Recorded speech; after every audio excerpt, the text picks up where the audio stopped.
why is it so hard? I guess because I got a live audience in front of me.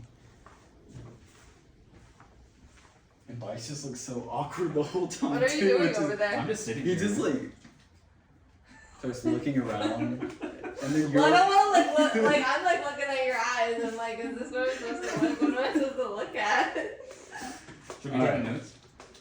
Take 3. Ready whenever y'all are. Hello, I'm Callie. And I'm Justin. And I'm Mario Perez. Today I'm going to tell y'all about why we need to limit the amount of technology that our youth consumes. I'm going to start off with a story about my brother who is now 18 years old. Whenever I was growing up as a young kid, I lived to be outside. I would ride my bike to friend's house, walk to friend's house, play football, basketball. I was constantly outside. My brother, on the other hand, is never outdoors. He would rather stay inside all day, play on his phone, his computer, his video game console. He absolutely hates the fact of being outside. Another thing that I see today is parents giving their children and their toddlers a tablet, an iPad, a phone to keep them distracted. It does keep them distracted in the immediate time. They do stay quiet and stay preoccupied while they're having this device, playing on it and watching videos. But I don't think the parents realize the impact that the technology on these kids are having at a young age. I'm gonna start off with the main point of body image and mental health. Dr. Joshua Issery reported that 95% of our youth have access to smartphones. This is almost 100% of our youth have a smartphone or have access. But this is just smartphones. Today, schools are using computers to access textbooks and to get their schoolwork done. Not many schools are using paper anymore. It is all through Microsoft Word or Google Docs. Another big thing is influencers and the impact that they have on the youth. These influencers are making examples for these kids, and these children are looking up to these influencers. They're striving to be like them. However, these influencers are using Photoshop and altering their bodies to make their waist smaller or make their muscles look bigger. Our youth is striving to become this image of the person they look up to. However, they don't realize that this image is unachievable, that the image they see online is fake. It is not what the actual person looks like in real life. This could ultimately lead to mental health issues such as depression. They spend months or years trying to become this person that they've looked up to for so long. However, they will never achieve it because it is a fake image. A main problem our youth faces today are the lack of social skills. The National Library of Medicine reported that teens spend about 6.5 hours a day on technology, while tweens spend about 4.5 hours a day on technology. If we think about it, these children are going to school and using technology all throughout the day. A normal school day is around 8 hours, and then they're getting home and using more technology. Their whole day is filled with nothing but screen time, very little face-to-face interaction. They are lacking the social skills that could be there without the use of technology. My brother, for example, got a job interview call a few months ago. I've never heard anyone answer the phone saying what. The amount of times that he said was insane. He has no social skills when it comes to talking in a professional manner. When he talks to someone face to face, he will either freeze up or just stop talking or have a bad stutter problem.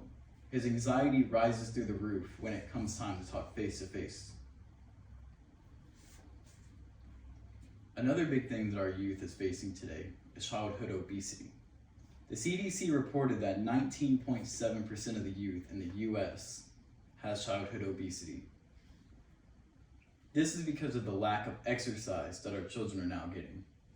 Our children would much rather stay inside, play on their phones, play on their video games, or play on their computers rather than going outside.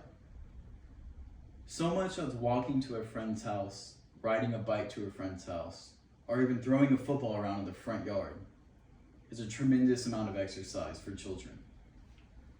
Now that technology runs our children's world, they no longer want to be outside, and they would much rather be inside, staring at a screen, which has ultimately led to childhood obesity. One of the biggest things that our children face today as well is cyberbullying. Cyberbullying is just like bullying.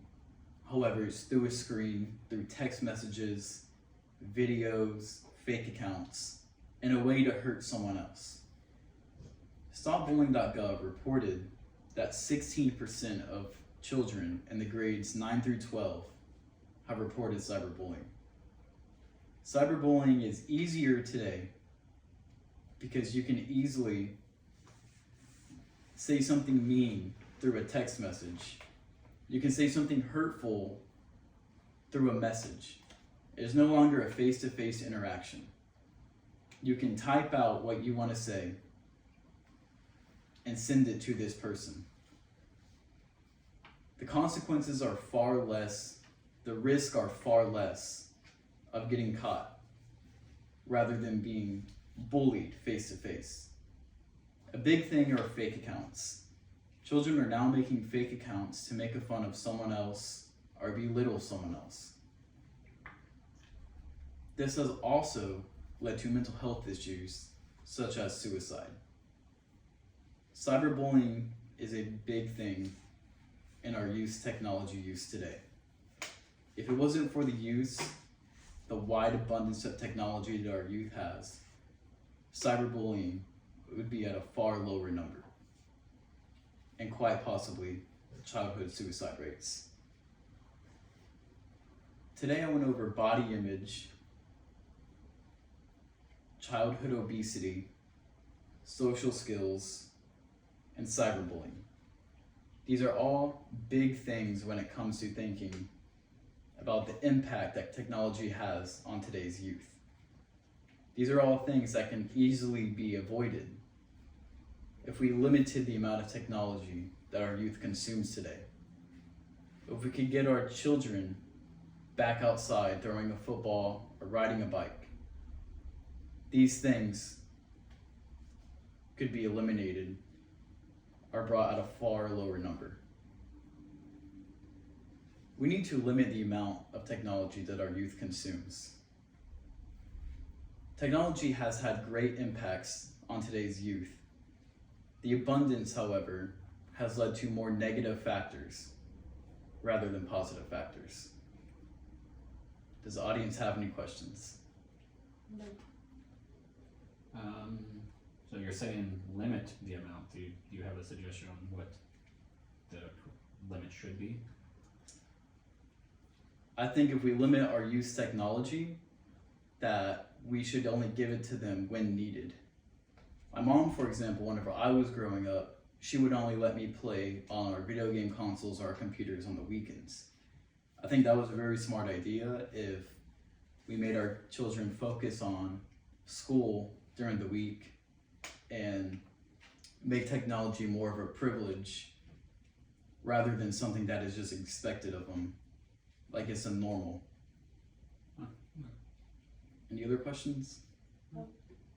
Thank you. That was good, Save. Just try to give me a little extra time. I would like You're over.